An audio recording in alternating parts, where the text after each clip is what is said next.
right, welcome back to Digo Yo, everyone. We're here for another extreme episode. I'm Will. This is the crew. What's going on, my peeps? What's going on? What's up, it's Brian. Welcome back, guys. Gastritis group in double G, right? Double G. Double G. He said double G. Filling in for Filling in Mr. for Young Gun. Mr. Young Gun, still missing Steven, in action. Steven, I miss you, bro. Come back to him, brother. Oh, man. So what's going on, fellas? How you feeling? Feeling good. That's a good, you know what? That's a good question. What's going on? Está triste. No, yeah, I was, I've worked a lot on a lot of stuff, and I did a lot of stuff to get this podcast going. And my garage, we didn't have a place to record when we started talking about making this. Right. And I wanted to do this so bad, but when I sat down and made the list of all the things that needed to get done to get this done, I was like, oh my God, what is my brain doing to me, bro? And so I didn't think about the location. It hit me afterwards, like, wait a minute. Where are we going to record? Like, this is a great idea, but where are we going to record, right? And I was thinking of looking for a place to rent, but everything's expensive. It didn't make no sense, And the garage was my only option, but my garage wasn't ready to do no recordings because this was a skeleton. It had no insulation. It had nothing. I think we started recording in the wintertime. Yeah. And we were freezing in here. It was. Freezing. You remember the heater? We had a little portable heater point thing almost. Steven, it was a fight between Steven and Brian for the heater. We were like, I know you can. Please warm us up. We were trying to, all right, you hold the heater by you for 10 minutes. Right. Yeah, but that's the stuff that we didn't, at the moment, we weren't even complaining about, But then when we the garage ended up being the place for us to do it in, and we're blessed to be where we at today. And we love our little studio. Really, we love that little round table. It was amazing. And I'm pretty sure that one day this would change, and as we grow and so we evolve. Yeah, but I was in when we were. I don't even hear what you said. Ya empezó Goldie, ya. Domino table in the middle. The domino table. It's not a bad idea. We're not having a domino table in the middle of the setting. We're going to get so distracted. Or you're going to hear Pick-a-boo, I want. Like, dude, what you doing? Yeah, but have you seen like a podcast like people talking and they playing dominoes at the same time? Yeah, I've seen that. So, bro, I have ADHD like a motherfucker. I wouldn't be able to concentrate. Yeah, you'd be. I would not be able to concentrate, bro. That'd be dope, though. So I remember being in the garage and finishing up this in the last couple of days, and found myself literally like by myself, like almost to the point where it got me depressed. And it's not that it wasn't because I like you guys have always said like just call me if you guys need me or whatever. But how can I say me? How I describe myself is like. I'm sociable, like I like to be around people, but I really like to be alone as well. And sometimes I like to do things on my own, but when I'm on my own and I'm doing things alone, I tend to really be in my head a lot. And so I was in my head when I was doing this, and it really messed me up because I had to get a piece of a sheet of drywall from one side of the garage to the other, and this thing is 4x8, and I was alone, and somehow I had everything in the middle, and I had to swing this thing and pick it up and carry it and twist it and try to bring it to the other side, and things were in the way, and I'm tripping and I'm falling. I had a moment, bro, where I was like frustration. Oh, yeah. Plus 10, times 10. Times 10. Yeah, it was. Hey, you got a phone.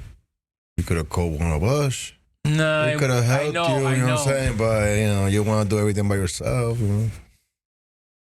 Yeah, I get caught up in myself doing shit like that, and I think I catch myself and I'm like, damn, I'm doing this shit on my own. And I did ask a few people. I didn't ask you this time. I know you. At the time I called you was the last time. It was like at the last minute, right. You know.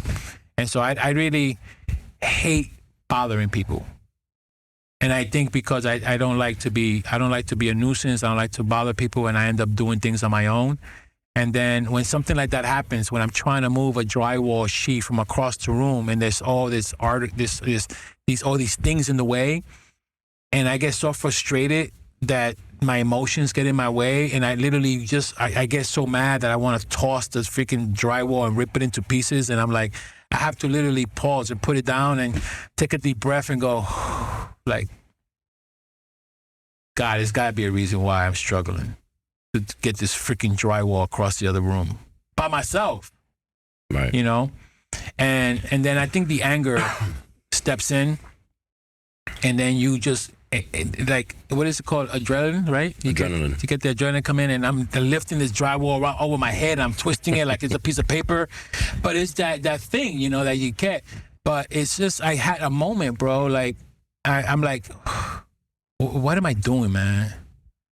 You know, and I found like this. I find this to be something that I really don't. I very rarely in my whole entire life I've had a passion to really concentrate and do something, you know, and like nonstop, and just keep focusing and focusing and focusing on it until it gets done. Like I rarely had that, because at the ADHD you have so many fucking things you want to do, and you're doing all of them, and then little by little they just start, you know, fading away. And then you end up another stuff coming in, you know. Because you get distracted by something else. Easy. But now, when you're interested in something, when you have ADHD, it's called hyperfixation. So you're hyperfixated on something you want to do. Now everything else doesn't matter. Right. And you're only focused on this one task. And this is what that is. Yeah. And I had a moment, and I think we have a lot of those as men. We do so much things that we don't let anybody see, you know. And we've all known that situation where people say, you know, what's up, Brian? How you doing? And the first thing that pops out of your mind is, I'm good, man. How are you? I'm fine. Everything's good. You never, very rarely gonna say to somebody, to be honest with you, man, I'm struggling. It's getting hard, man. It's rough. Like, no one says that. So then we keep that inside. And then that frustration, it almost becomes part of your life, where you're learning to just all the time just hide it from people. And then at one point, you're trying to take a freaking drywall across the room, and all that shit you've been holding on to, you take it out on the drywall. And you take it out on the drywall. And then you explode. And you wonder why. It's because really, you never had that opportunity to lay it out. I, of course, have a therapist, which I suggest everybody should have a therapist. You don't have to be crazy to have a therapist. Sometimes you just kind of need a therapist, a professional, and that's okay. I've been going to one for years, and there's nothing wrong with that, because we all have our personal problems that really, sometimes we can't talk to our wives, we can't talk to our kids, we can't talk to our parents. But one thing, when I talk to my therapist about the group that I have with us here, and I explain to her how it makes me feel, and I say, like, I don't need 100 friends. I'm not in the business in my life to meet new people. Right. I'm not in Marshall's going, hey man, what's up? You online? Yeah. Hey, what's your name? Hey, can I get your number? Want to hang out? Like, no. I'm not gonna lie. I feel like that would be you though. For real. I might be sociable on the line. Yeah. But I think once we pay, hey, nice meeting you, I'm out. Right. You know. But I tell my therapist about all the shit that I go through, and and how much fun this is creating for me, and how much of a good feeling it makes me feel. And you know what she told me? She says, they're probably what you need more than what you think you need from me. I'm like, really? I say, yeah. I'm probably not going to ever give you the type of suggestions or advice, whatever, that they do for you. And I'm like, you know what? You're absolutely right. I think we all need a bunch of guys that will sit around, drink some beers, have some drinks, smoke some stogies, and lay it out. And I think when you have that group of guys that you could do that with, it is more than any therapist or any therapy that you will ever pay for. Because we need, as men, we understand what we all go through. The thing is that at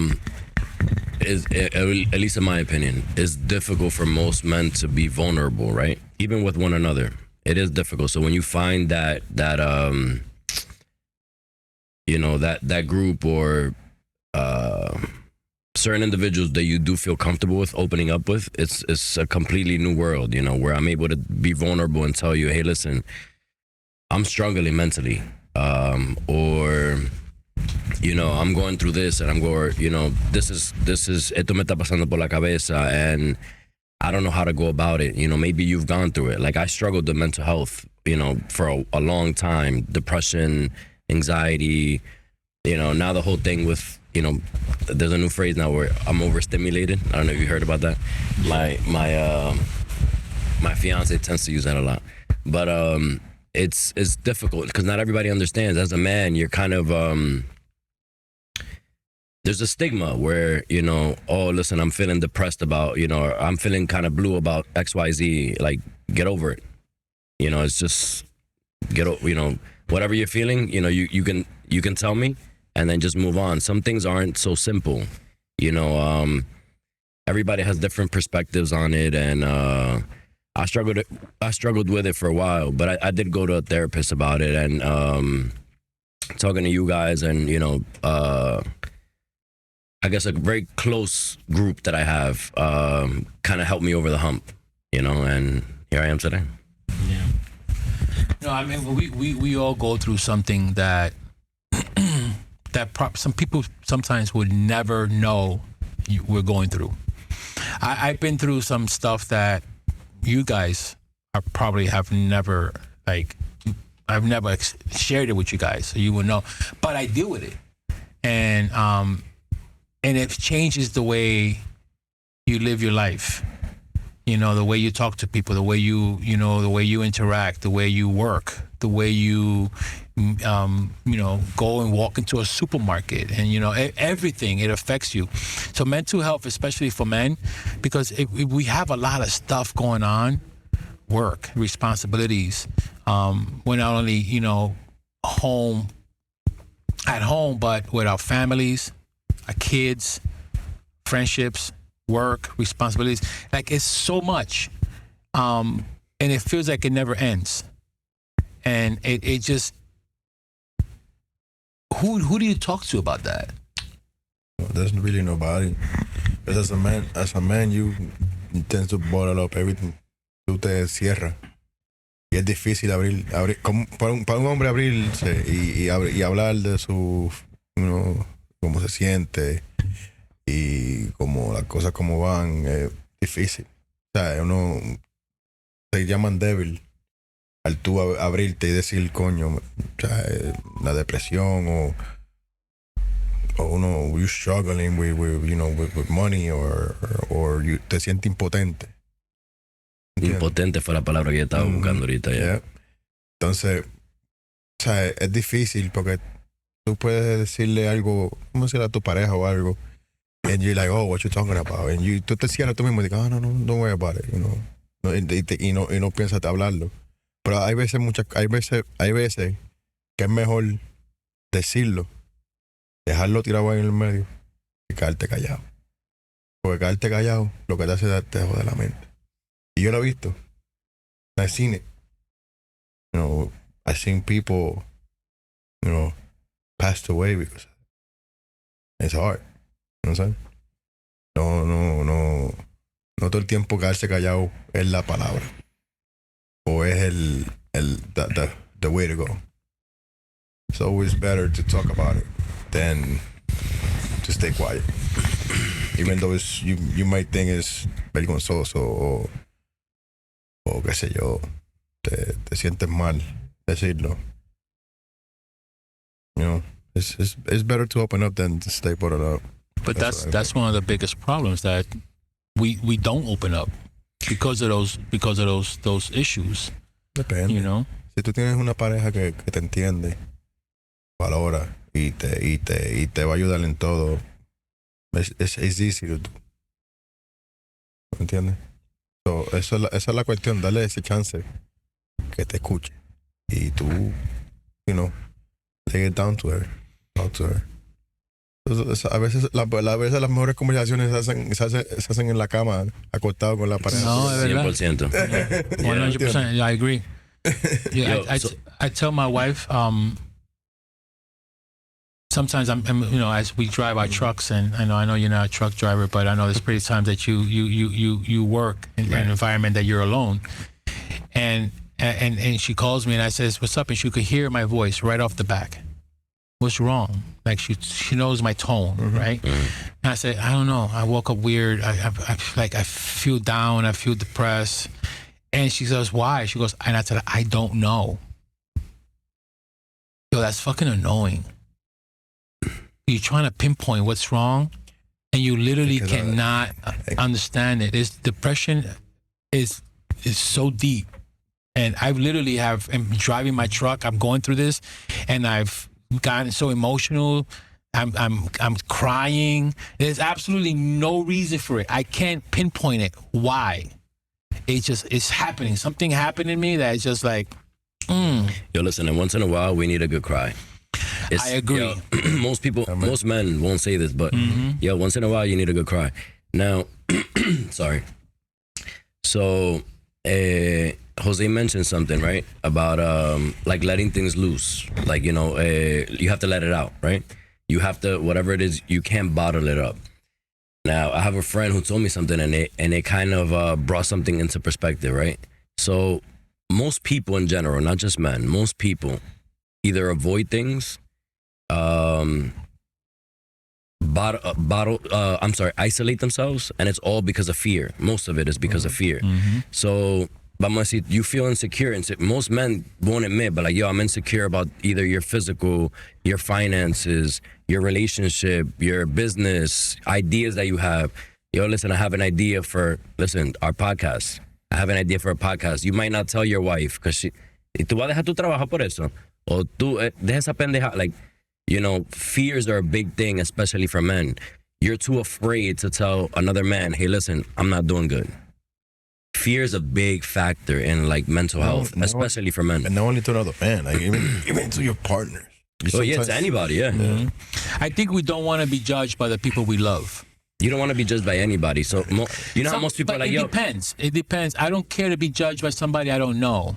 You don't know me. You can't judge me. But when you judge me and I love you, right, and you're somebody I don't expect that from, family member, a close friend, a wife, a husband, whatever you're into, it hurts. I feel like, so I'm going to speak about me personally, for example. I do care to be judged by strangers, for example. Like sometimes I'm walking around, I see someone staring, I'm like, do I have something on my face? Like what, something stupid. Now it hurts more when it's from somebody you love. Definitely. But I have fear of being judged by everybody. One example, we spoke about the gym not that long ago. And sometimes you walk into the gym, and it's true, most people who go to the gym feel insecure about it. Now you shouldn't care. Why would I give a fuck that you're looking at me? But people do. You look around like, oh, am I doing this wrong? Do I look stupid doing this? I do have that fear. Now, if that came from somebody that I love, they would hurt even more. Fear is a big factor in why people don't open up, especially men. Well, I think you made a good point, and especially from our partners. I've told my wife this. Sometimes when I tell you things, I don't want you to respond. I don't want your opinion. I don't want you to question me. I don't want you to tell me anything. I just want you to be there so I could release this, and you could look at me and maybe give me a hug, and you quiet all the demons in my head. You quiet all the noise. You calm my heart down by just that one hug. That's all it takes. I don't want nothing else. And my wife voluntarily would just walk by me and hug me. And I told her, and this is the true story. I told her, when you hug me, let's do the whole Disney hug. What's a Disney hug? She said that. She said, what's a Disney hug? The Disney hug is, if you ever take your child to Disney and a character hugs your child, that character is not letting go of your child until your child lets go of the character. And that character will hold on to that child until the child is ready to let go.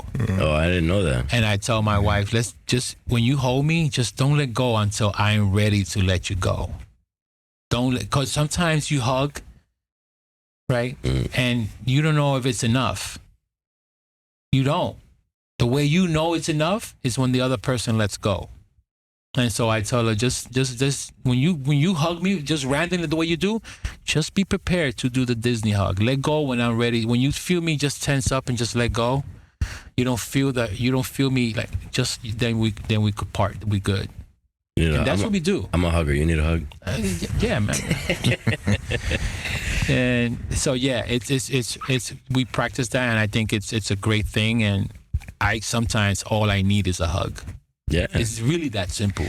It's not that serious. I think it's not that serious for a lot of men. So even how you said like, yo, I don't want. Sometimes I don't want you to respond.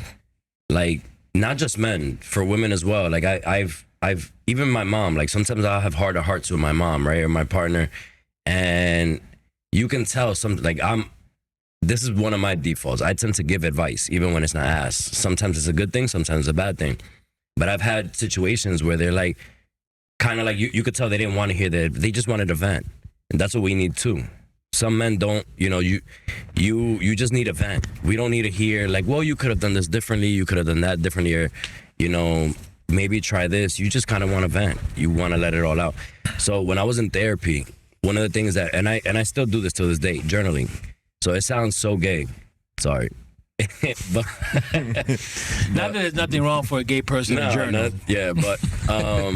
Bro, I journal all the time. So whenever I have like thoughts, I tend to forget shit. So whenever I have thoughts, I'll jot it down, and I'll go back. Yo, if you read it, it's crazy. Like I'm answering myself without me knowing it. Like I'll write something down, I guess how I'm feeling, and then by the time I get to like the end of the page, I almost have a solution to like how I can how I'm getting over my problem.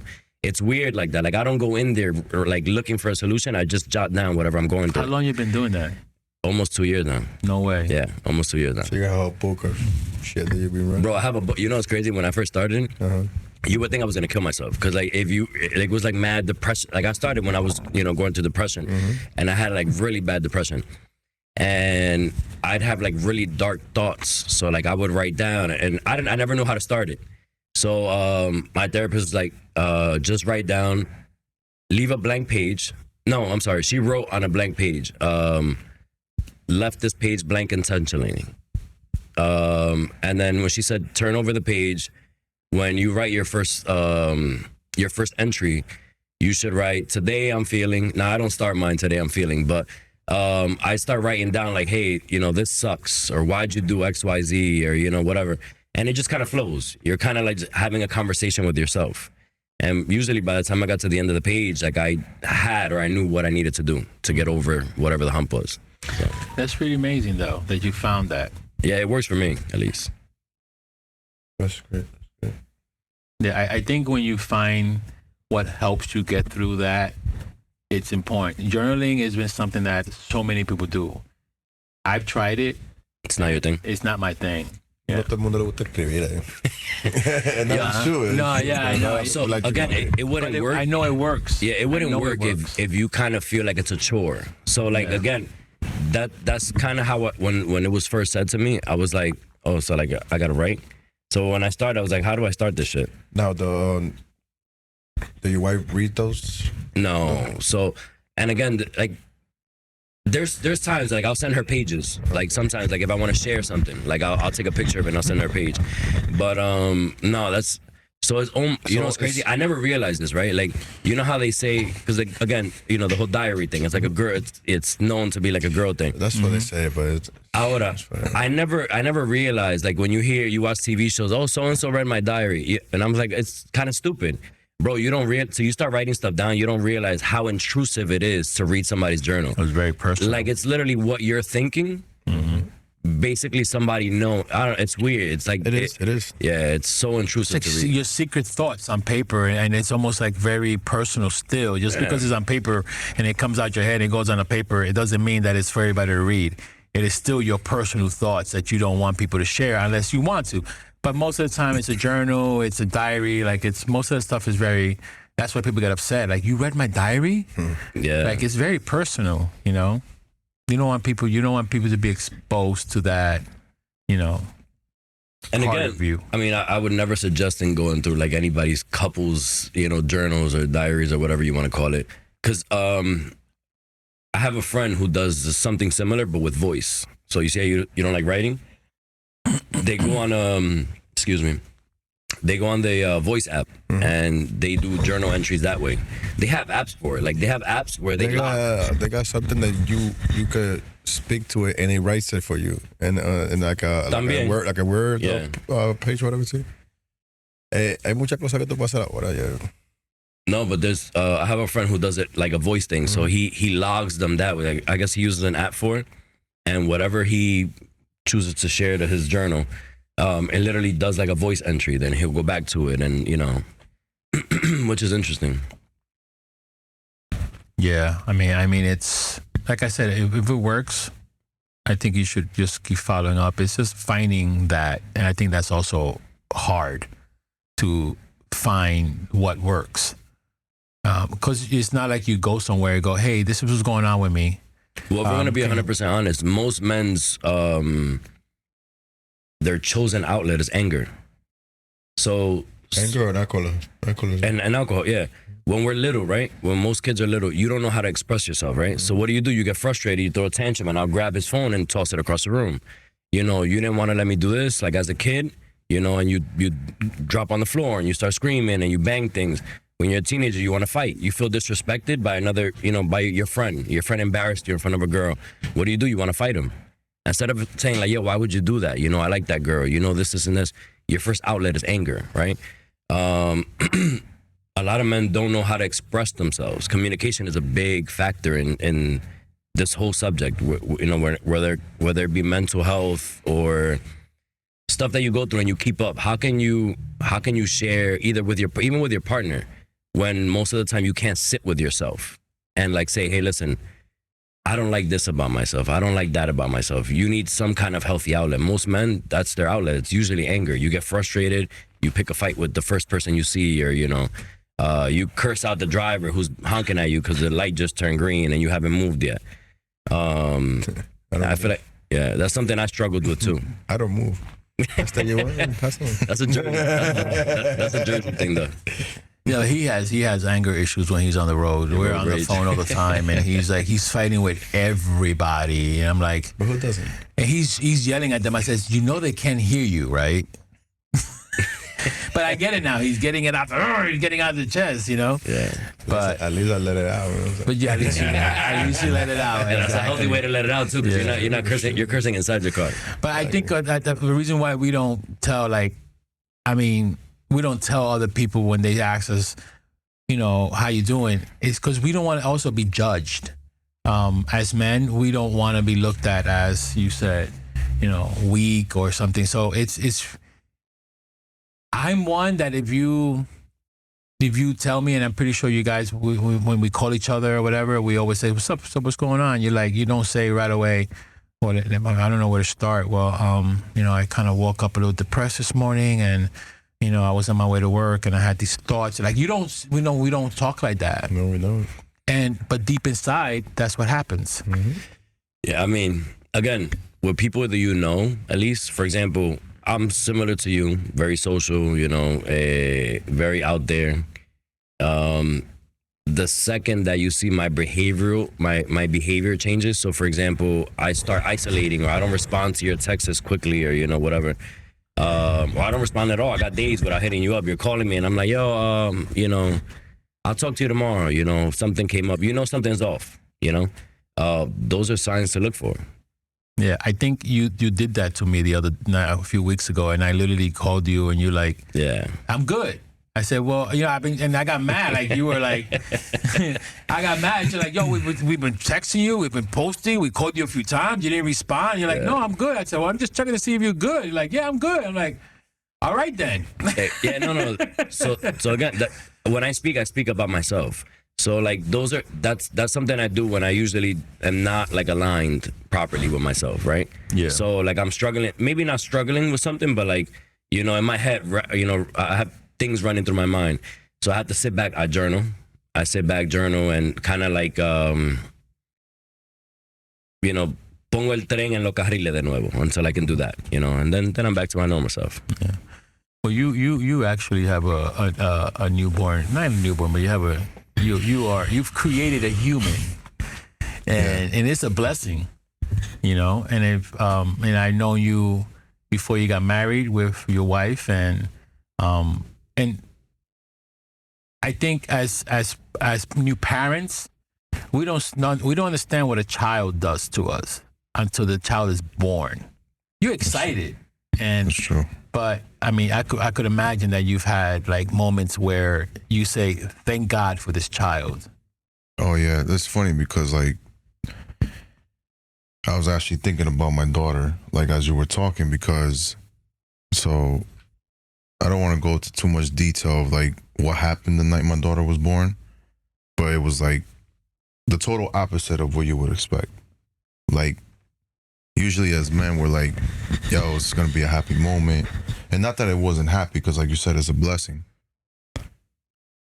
But there was a lot of emotion going on, but it wasn't all like good energy.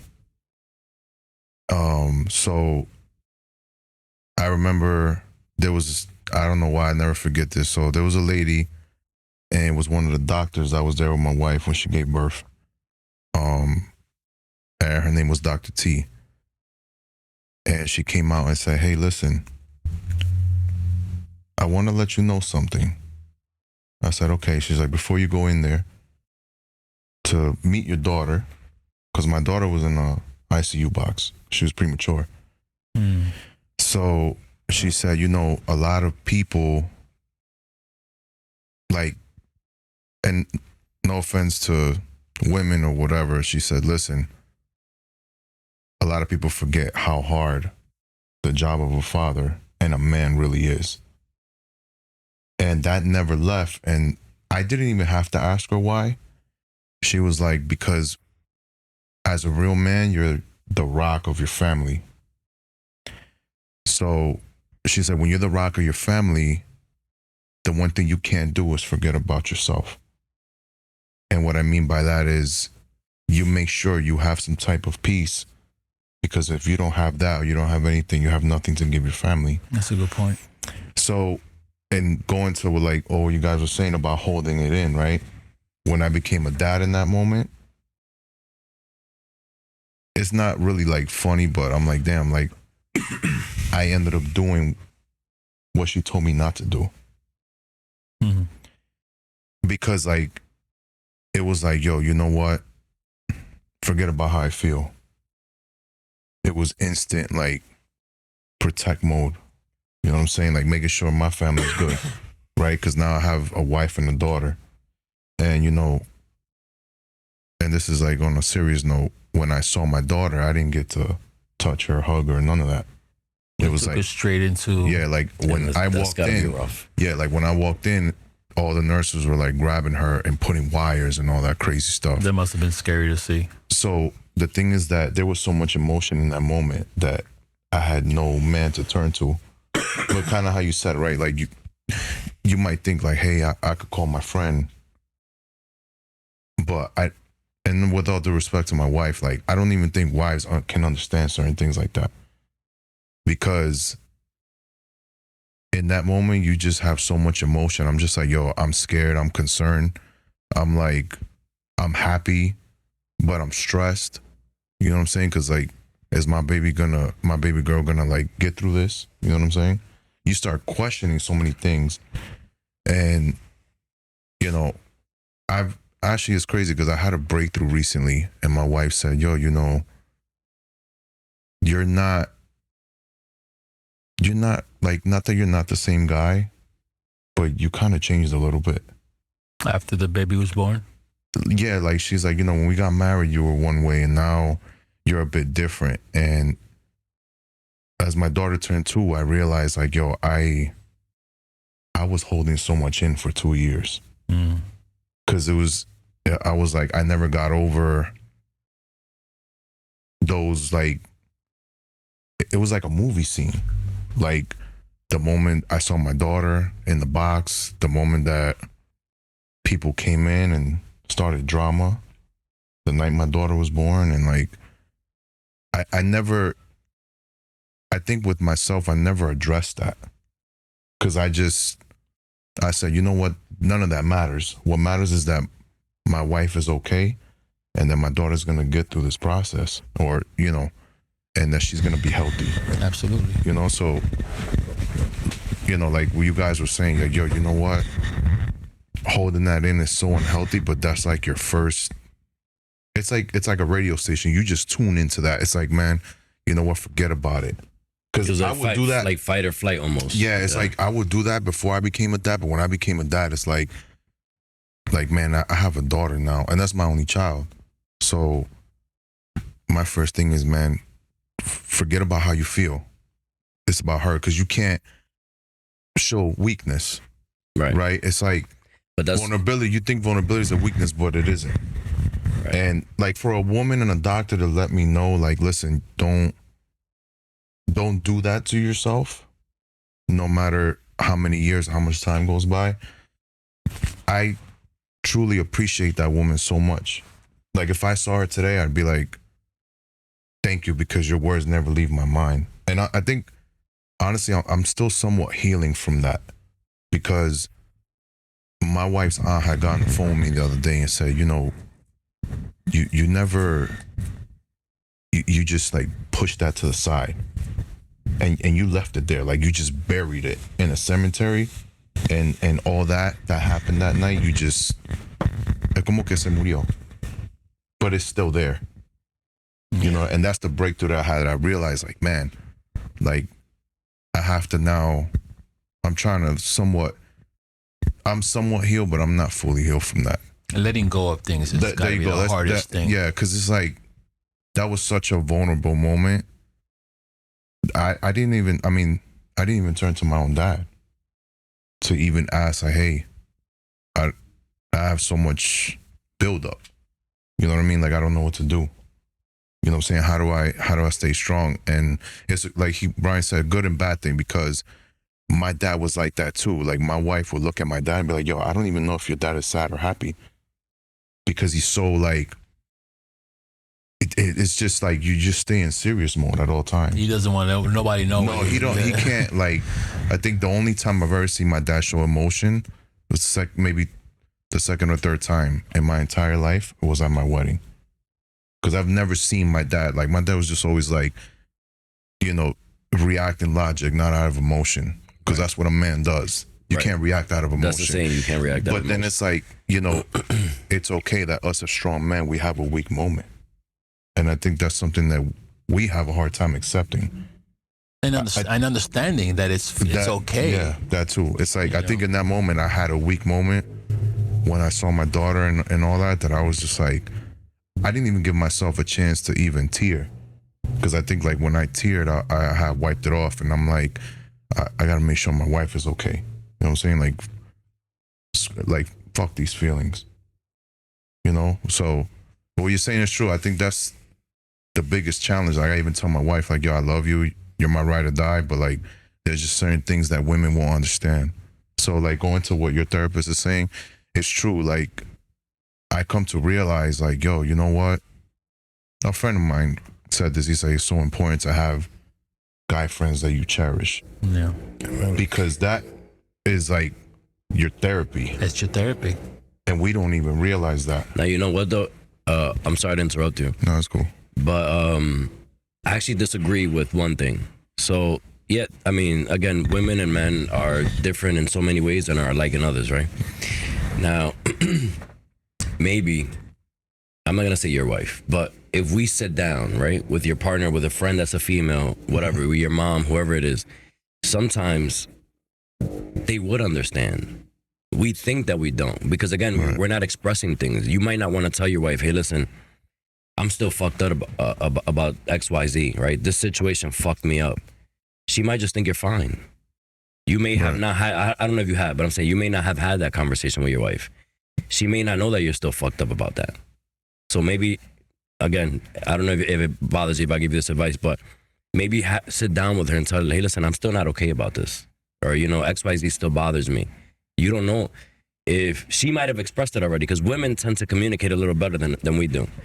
100%. Depending on what it is. Yeah, 100%. But she might have already complained or told you, hey, listen, I didn't like this, or I was so scared, or whatever. Right. And you were just like, yeah, it was scary. Yeah, I know.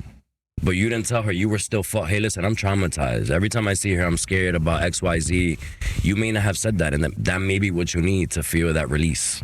No, it's crazy you say that, because I think maybe a year or so went by when she was like, well, explain to me what happened. Because you guys didn't know this, but when my wife went for a C-section, she was under anesthesia, and they didn't give her no, like, I forget what you call that. Like, there's a certain medication you take that a woman takes before they go into a C-section. Is it for the pain? Epidural, Yeah, for the pain. Yeah, that's right. So they didn't give her no epidural. And because it was emergency C-section, I couldn't go in the OR with her. Right. So to her, it was like when she woke up, it was like she was beyond drunk. You know what I mean? So she didn't get to see a lot of what happened, like prior and after, the birth. So going to your point was that I had expressed like some of the things that happened, how it made me feel in that moment. But it took, like, my daughter had already been like a year old.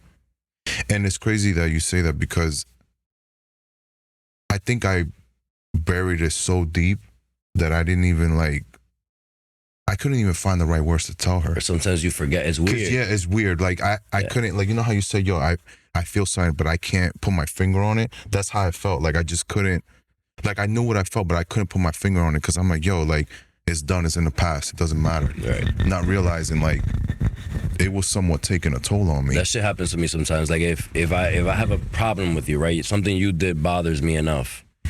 And it could be something stupid. Ahora, yo no te hablo por una semana because will piss me off about XYZ.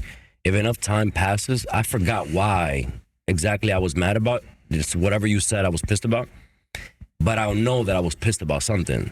So I'll sit there and I'll be like, yo, Will, like, why you do, like, I start picking at different things, but I didn't get to the root problem. Why? Because I waited too long to address it to begin with. That's what it is. Yeah. For me, I think it has a lot to do with, and I think this goes with not only me, but a lot of people, how we live our life as kids, as children. And if something happens to us that's very dramatic, or it's a really heavy set experience that you at that point you don't know how to deal with, as you get older in life, you tend to do things because of that experience, and you don't know you're doing it because of it until you figured it out. And for me, I figured it out at an older age, that the things that I was going through, the things that I was doing, was because something that happened to me when I was a child. And so I grew up having abandonment issues. And it's funny how that really, I shouldn't say it's funny, but it's crazy to think how that one topic is so broad, it's so open that it affects every, that it has affected, from my recollection, what I could remember and think about, and not, I'm just talking about when we figured it out. Before that, I sit down and like, I wonder how many decisions I've made, how many people I've lost, how many things I did because of that, and not realize it was because of that issue I had. And so work, I've lost friends, girlfriends, just trusting people. I would work, and my boss would say, when you get back, I need to talk to you. I got fired. He's getting rid of me. Yeah. I'm done. Oh, that's what was going through your mind. As soon as he said, I got to talk to you. Yeah. When my wife used to tell me, we have to talk, in my head it was like, that's it. What did I do? What did I do now? I fucked up. This is over. She's going to leave me. It's a wrap. And it was probably just to talk about finances, or maybe we're planning something, or she wants to do. You always think about the worst. And I don't know if that happens to everybody. No, but you heard like so. The Because, but it extreme that happens he to went. me The because of that. extreme that he went is because of that. Right. And today it happens. I still, even though I've reached the point where I have figured it out. Why, how, when, and who. Right? I figured all that out. You don't figure it out. You just find the answer. Well, yeah, I figured why I was going through those things, and I figured I figured out where it came from, and now I know why things are happening. It almost releases that feeling where, okay, if you put 1 to 100, I'm like at 30% or 25 to 30% of my life moving forward. It doesn't affect me that much as much. Your abandonment issues comes from your mom leaving you with your grandma. Yeah, That's what it is, right? yeah. So it's rough.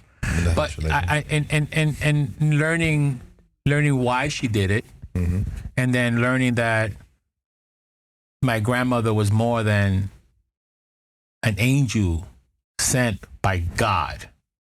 This is the weirdest thing, but like I swear that's how I look at my grandmother, right? So it wasn't nothing like that, but Because she was like your savior almost. She was. yeah, basically. And I also look at both things, right? Why it happened, when at my age it happened, by who it happened with, and so I realized that all those things have to be answered. I couldn't leave any of those things unanswered for me to understand why things happened to me and how to deal with it moving forward. And so me looking back and figuring out what else has it affect me that I have no recollection about because I didn't figure it out. Because sometimes we don't know what.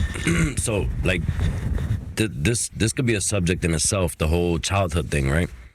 Because like, for example, like me and my mom, like I said, I love my mom. Me and my mom have had like heart-to-heart conversations, right? And she's like, she's confided in me. She's figured out things from her childhood, right? And like we sat there and like talked about it for hours. And she's like, yo, she kind of like, como que se le abrió la mente. She's like, oh, that explains why I don't like to do XYZ. That explains why I don't trust people. That explains why this, and this, because of things in our childhood. Bro, there's still things that I know I have like fucked up within me, and I can't pinpoint where. So at least you got answers. I still can't pinpoint why I do things. But it took me 50 years. That's true. Yeah. It took me 50 years to Like, figure that out. rejection is like a big thing for me, right? Like, Yeah. well, For everybody. remember going back to fear? Like, so there's certain things like, yo, I want to try this. I'm gonna ask Gary if he's gonna, XYZ or help me with this. Damn, what if Gary says no? What if Gary thinks that idea is stupid? What if, and again, it goes back to caring about what other people think, So it all ties in with me, at least, for example. So I haven't been able to pinpoint exactly where that came from, but I know at least what my issues are, Rejection is really hard to deal with. It's a big thing. You almost got to master it, and with my other podcast, I have to literally reach out to people and ask them if they mind if I interview them, and I want to explain to them why you're fascinating, why I think that you are worth talking to and interviewing. I want the world to know what your life is about. And so even if when I go through that, I have people respectfully tell me, no, thank you. You ever had somebody say like, no, fuck no, or some? No, they always respond very respectfully for some reason. And I think it's the way I approach them. I just not like, hey man, I want to interview you, man. Your life is fucking interesting, man. People need to hear what you got to say. Like, no, I don't do it like that. But I Maybe like you probably do some great content. We talking to you, live. Yeah. I think the people who I've asked to interview is really like I just think that they have something interesting. And I think personally, this is me, again, going through what I went through as a child. And then I think I want to open up people's minds. Like we do this podcast and we really sit down and we talk about everything and anything, and there's no filters and we don't hold back and we just talk shit and we just let it all out. There's no scripts. We just kind of talk. And I think somebody out there is listening to us saying, shit, I wish I could say that. And they have that problem, and maybe they're inspired to be like, I just want to be free. I just want to talk and just say what I want to say and not have no filters. And I think we all do that. We're not just doing it for the cameras. We're not just doing it for the, we are like that in general. My wife always says it. My wife always tells me, your mouth is going to get you in trouble. You said it, and I was like, bro, like I feel like I overspeak. So sometimes, it doesn't matter where I am. Like I asked you, I was like, I hope you don't mind. But usually, which is not, again, the time and place, but I give people advice sometimes without it being asked. But I overspeak. I like to help people. I like to, and I say my stories like they are. Like if I have a funny story, I'll say it. If I have an opinion on something, I'll say it. There's no reason for me to hide it, and I feel like this is why this works. Yeah, being blunt and having, like we say, no tiene pelo en la lengua.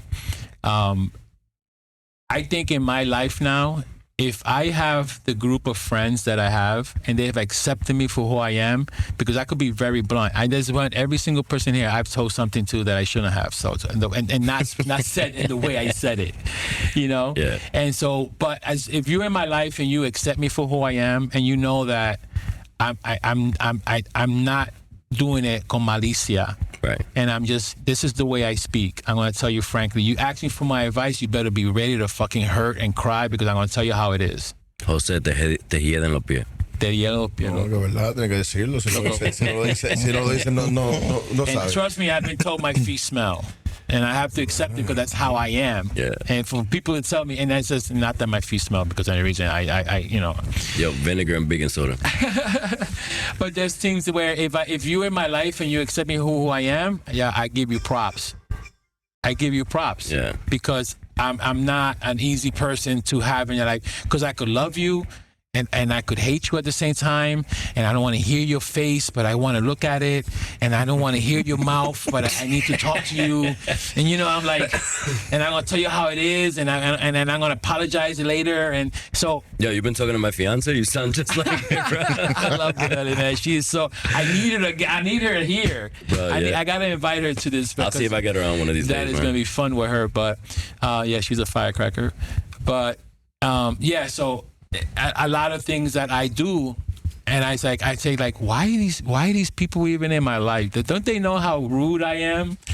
But the people that are in your life is the people that really know you, like they really know the person that you are, not just the funny guy, the playful guy. Te conocen de tiempo. You know what I'm saying? Like when I met you at the beginning, I thought you was arguing yourself. and I probably was. I ain't gonna lie. Yeah, but by the time que seguimos hablando, whatever, we got to chill in another level, like pasar más tiempo juntos, salimos aquí, eso. Conocí a tu esposa, una gran persona. Uno se siente more como, okay, yeah, this is dope. It's a great, This guy's not half bad. No, not bad. You know what I'm saying? No, and I appreciate that you didn't give up on our friendship, because I'm pretty sure I've lost a lot of good friendships because they just don't understand how I am. And I'm gonna give you a great example, and you probably will agree with me. So we got a group of friends, shit like that, and al principio tenemos un amigo que se llama Paul. Mm-hmm. Paul puede salir bien arrogante al principio, pero bien cabrón. Pero that's the way that that's his personality. That's how he is. That's how it is. And at the beginning, these two, bro, chocaban. Loco, sí. Así. Yeah.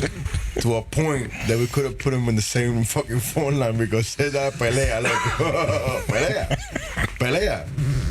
Bro, until they met each other. No, you went too fast. Let's back that up. because we were clashing, and it's because his personality did not match mine. Él es que él es muy. He's too rough. He's rough. La voz de él, tú piensas que está gritándote y eso, pero no, that's the way how he he talks. speaks. And I called it, I used to call him Mr. Know-It-All. He thinks he knows it all, right? And so we clashed. And then, can I tell you something? We did not. I've never met him. This is all through a phone call. Phone call, like Conversations. the party line that we on. Like he was a truck driver. All the truck drivers got on this call. We on there for hours. I never met him. We got into this fighting over the phone. That's crazy. Right? And because I'm the type of guy that I'm very argumentative, and I could batter you in a conversation, and I could tell you I don't like you, and if you tell me, be quiet, oh my, I've been on the phone, I'm taking my shirt off, That's that Puerto Rican shit. But we will go at it, and I was like, we had him as a mutual friend, right? And now I had to tell him, when you have Paul on the line, man, I just don't feel like fighting. I don't want to deal with this guy anymore. You did not say it like that. He was like, yo, I don't want to talk to that dude no more. Ask him. For real? I don't want to deal with him. If he's on the line, don't put me on. Pero mírate la vaina. Pasó un par de tiempo. Tendí los palitos. Empezamos la otra vez. Then, the conversation started getting longer. He would stay in the phone, started longer. Y no se peleaban, no se gritaban, todo tranquilo. Después, he had a job offer, and the job offer he had to move to Houston. And no, estamos en el teléfono. Yo, we gotta do like a farewell party, like a farewell, get together, whatever. We decided to go bowling. And we decided to go bowling. A whole bunch of us. Bowling, biting cages. It was like a whole thing in the whole. They really make a big deal about me meeting him for the first time. And it was a big deal. Yeah, because we didn't know what was gonna happen. But believe me, he's like, yo, van a pelear. It was like Sugar Ray and Camacho. It was a big deal. Brian, esta es la vaina. Paul has you in the phone. You think he's like a big person, big personality. No, he's 5'4", maybe 5'5". He's 5'4". Yeah, he's a little guy.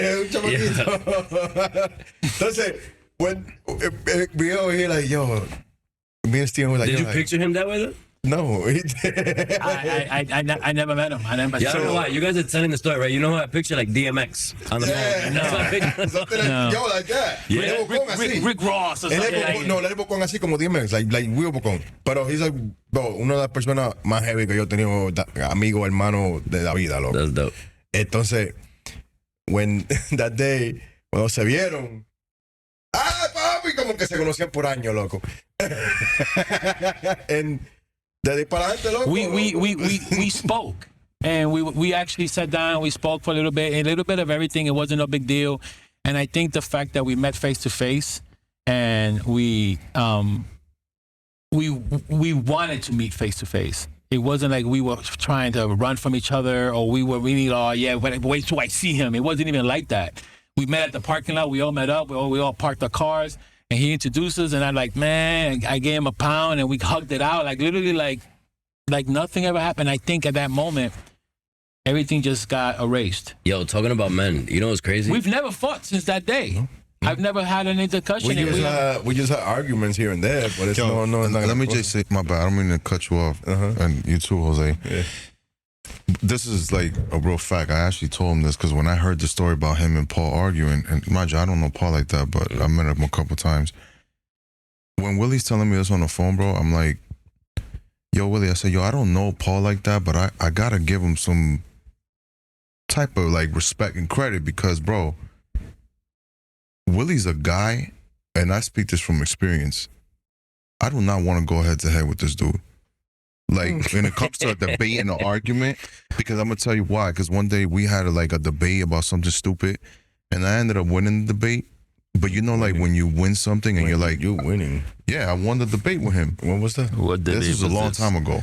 But my point is that that's the best way to get out of a situation. That was a long time. No, because go there. I don't remember. I really want to know because but the point is that when you take a W, you're like, yo, I just got this win, but you were so exhausted that I had to tell him. I said, yo, Willie, I will never do that with you again. Like, it's Like, if you asked me for a rematch, I would never do it because So you got it. you're like, you're just someone that I don't want to go head to head with you, bro. Not because out of fear. It's just that I know how exhausting it's gonna be. So when him and Paul went at it, I'm like, bro, like, I think this guy really must not know you. You know what's the because crazy shit? a lot of guys will be like, yo, Willie, yo, you don't want to talk shit to that guy. You don't bro. want to argue with him. Yeah, you don't want to argue with him. You know what's the crazy shit? That the argument was about the Lakers and Knicks. With Will and Paul? Yeah, it was about something about basketball. Stupid as fuck. Really, Willie? That's what it was about? It wasn't even like. Damn. It wasn't even like a crazy, bro. fire. It's something about. It was a playoff series about the Lakers and Yeah, don't fuck with and my the Knicks. That's crazy. Go Knicks. Oh, yeah. No, but you know, it's funny because there was one incident where we got into a big fight on the phone, and oh my God, I remember I remember to this day how pissed I was at this guy, bro. That we were talking, he goes, you know what? We done. I'm done. I'm done. That's what he said. I'm like, done? Who the fuck gave you permission to end this conversation? We're not done. You don't want to hear me? That's your fault. You want to hang up the phone? You don't want to hear me? I'm still talking. And we went on. And I'm like, you're not done. You think I'm 4 years old? And you point your finger at me like, we're done? You bugging, bro. I said, yeah, we're done. I said, man, you done. And we did that. We did the whole done thing for like 20 minutes. Yes, they were using it for like, what the fuck just happened? What's going on? It's like, it just, that's like, the thing. Because you're a friend of both, right? So you're kind of there like, what do I- Yeah, we're like, yo, this is a shit like. When he was telling us, yo, I don't want to be in the phone, I'm like, yo, really, just give it time. But me and Steve were like, you know, regulando, como que dice. Like, we were in the middle. You were mediators. We were the mediators and shit. So, you know, thank God everything worked out. But you know, that goes to show, like, he is the way he is. I am the way I am. Mm-hmm. And then that's the beautiful thing about having a group of, you know, a nice little brotherhood, that every single person that's in that group is going to be different, Right. you know? Let me see if he answers the phone. And he is going to, you going to call him? Let me see if he answers the phone. Put him on speaker and put it by the mic when you give your answers. And so it was almost so hard to understand where he was from and how he is, just like people were having a hard time understanding who I am. Yeah. ¿Verdad? Ask him if he wants to be on the... Loco, ¿qué pasa? Mira la camisita para que vea. Oh, he picked up? All right, put him by the mic. Put him by the mic. Hey, we're recording. We're recording right now, papi. Hey, mira. I'll Put him on the mic. I'll put you in the mic. So we're talking about the time you and Willie got into that big argument. Oh, that's a lovely argument. So I know the argument was about something about the playoffs with the Lakers and the Knicks. I don't remember what the fuck really happened, but you know, do you like to elaborate sometime? We were just talking about the basketball and who was better and stuff like that. It was just about the records. You know, back then you couldn't discuss too much because the Knicks were not as good as they are right now. Mm-hmm. And yeah, the Lakers had all the power because you got there LeBron making the drink thing all the freaking time he goes somewhere. Yeah, watch him out, bro. Yeah. And there's one thing that we both agreed though. What? LeBron ain't shit. Yeah. Watch him out, bro. Watch him out, bro. You got something started over there. I don't. We just, we just had a whole conversation about how you're a nice guy. Whoever tells me that LeBron James is the GOAT, breaking record, and all this crap and all this BS. Yo, hang up on this guy, bro. They started watching basketball after 2010. Hey, Paul, do you remember when you first met me? How did you feel? I spoke about how I felt about you, and it completely changed the way I look at you now, because I have much respect for you. I think we get along much better now. But we had a lot of clashes, and we had some issues at the beginning when we first met, and we haven't even met, and we were already like clashing. So the reason we were clashing is because we got the same attitude and same perspective. Mm-hmm. It's like when I say something, I know I'm saying it because it's a fact. I don't need no research, and you ain't gonna tell me otherwise. You want to believe something else? That's on you. But I stay with my work, and that's what I stay with. Yeah. And that's why you and I kind of like, wait a minute. But this dude attitude. We got kind of on the same page. He got the same attitude as me, and that's And why then we kind they're of arguing about the same shit. They just don't want to give in. yeah. And not only that, I realized one thing is that you and I are the same thing. We lost at the beginning of the conversation, but we just keep going. Just keep going. That's it. I was explaining to the guys about the one argument that we had. That oh my God, you have no idea the how red you got me when you said we were in the middle of an argument. You said, you know what, we done. I'm like, what the hell you mean we done? We're not fucking done. You crazy? I'm still talking. It's one of those that I say, you know what, let me keep on because he's already gonna get mad, so I'm done. You got your point. And you're like, wait a minute, I still want you to listen to me. Yeah, I'm not done arguing. I still got a lot of shit to say. We're not done. Yeah, man. But you know, I think I was telling her, I think it really changed the way we became friends when we actually met for the first time at the bowling alley when you were leaving to Houston. Yeah. And I think that No, we understand each other, and we know we mean well. You know, we are cool guys, and we're very respected to each other. We just like to mess with people around. yeah, we're talking about like mental health and the way guys actually men in general, how we sometimes don't really communicate what we're going through emotionally, feelings, and we always tell people that we're doing good, we're doing fine, but deep inside we are, you know, we're carrying everybody else's problems, and we're dealing with everybody's issues, and we're figuring out a lot of things with our home, our family, our kids, our business, our finances. And we can talk that topic for days, man. I'll tell you what. This is what happened with the generation of, especially you and I. We grow on different society with our parents taught us, you are the man, you gotta be strong. Exactly. And it's one of those where when you show the weakness, you lose respect from everybody around. Amen. You know, as a man, you gotta carry this weight with you. You gotta keep it with you. And yes, we break down. We are men. We got feelings, but why would you go around and tell your wife or somebody else, especially a female, homie, this is the way I do, this is the way I'm feeling. They're gonna look at you and say, this guy's a little pussy. Like, what the fuck? Mm-hmm. You know? But men's, the way we let our stress go is by talking with a homie and making joke about situations. Exactly. yeah, that's exactly what we were saying. Yeah, exactly. You know, it's not about let me cry about my problems, because at the end of the day, we are men. We will grow as you got to figure it out, and we always do. We always do. That's what we're here for. And if you become weak, your partner is not gonna trust you. She's not gonna feel supported, and she's gonna say, "Well, I'm the one who need to grow up some balls on the house because this guy is over here crying about everything." Exactly. Yeah. So we do it for protection of the family and protection of ourselves. That's all. Yeah. Yeah, man. Drops mics. Drop mic. All right, man. Thanks for picking up, man. I appreciate you, buddy. Anytime, my boys. Nice Enjoy to the meet you, show, Paul. And good luck with everything. Thank you, buddy. Talk to you soon. All right. Love you guys. Love you too, brother. Take it easy, papi. Yeah, Oh, yeah, keep playing Call of Duty, papi. My bad. I'm so sorry. I got you, papi. Take it easy, papi. All right. Bye.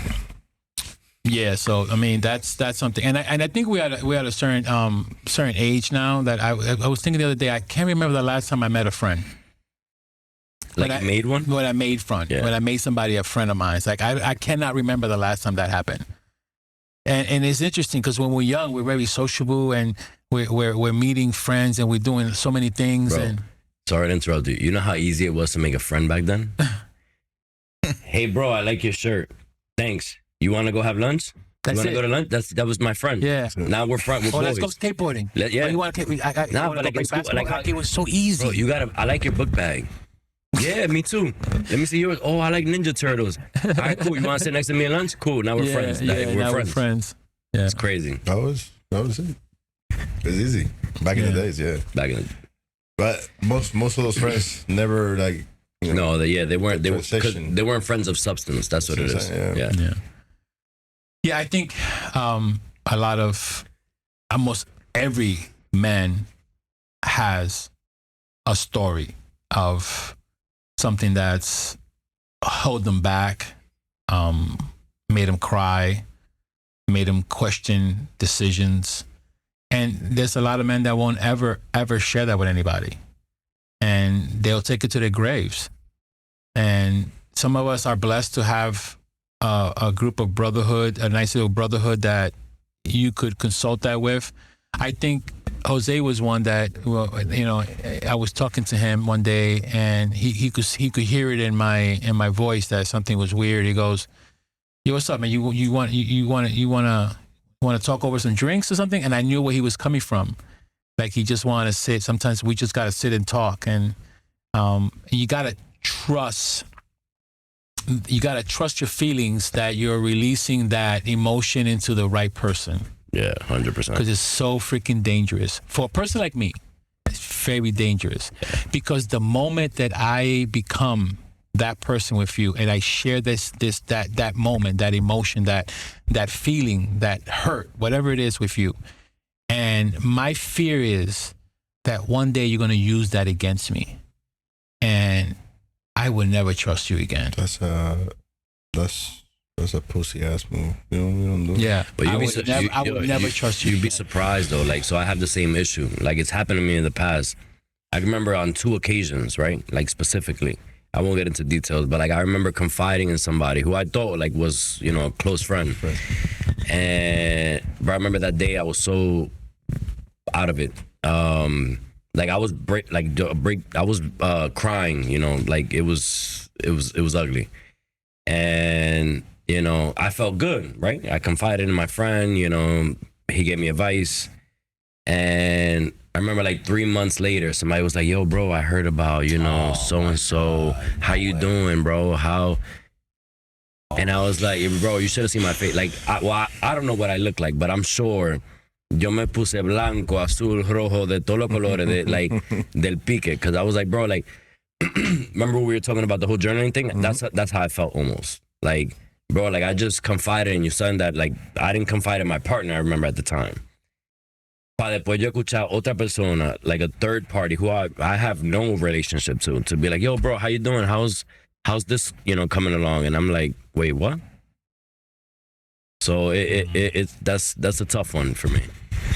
Yeah, That's something that's a real tough one for me. I wanna thank you guys all for being vulnerable and sharing your stories, and the advice I give to anyone that's listening now, that find that person that you trust, and don't be afraid to share that emotion, and just let that person know, listen, can you just do me a favor? Can you just hear me out? And if it's the right person that you chose, and hopefully it is, that person will just hear you out, and you will feel better about it, and you'll establish a relationship that we all need, because we all need to have that person to talk to. It doesn't have to be a therapist. No, we just need human connection. That's all it is. It's human connection. Like I tell my wife, all I need is a hug. Yo, most it's people, that easy. I've noticed that, you know. And I won't say most people. I gotta stop saying that myself. What I noticed I needed was to feel a part of something, right? To feel wanted, to feel loved, to feel trusted. You know, it's like little things that most people, you know, need, right? Yeah. That I needed. But I find most people have in common, you know, like most of us want to feel like a part of something. We belong to this group, right? That's what a lot of people are looking for, and we don't realize what I'm looking for. You might be looking for too. You're just scared to say something like, "Yo, listen, I want to be part of a podcast. Yo, listen, I want to, you know, have a group of friends. Can I be part of your group of friends? Can I share something with you? Can we talk about something?" You know? Yeah, man. Thanks again, guys. I appreciate you, man. This is cool, man. This is go have some pizza. Right, I'm hungry. All right, Digo Yo. Thanks, guys, for joining us today. Appreciate you guys. See you next time. Peace. The next one.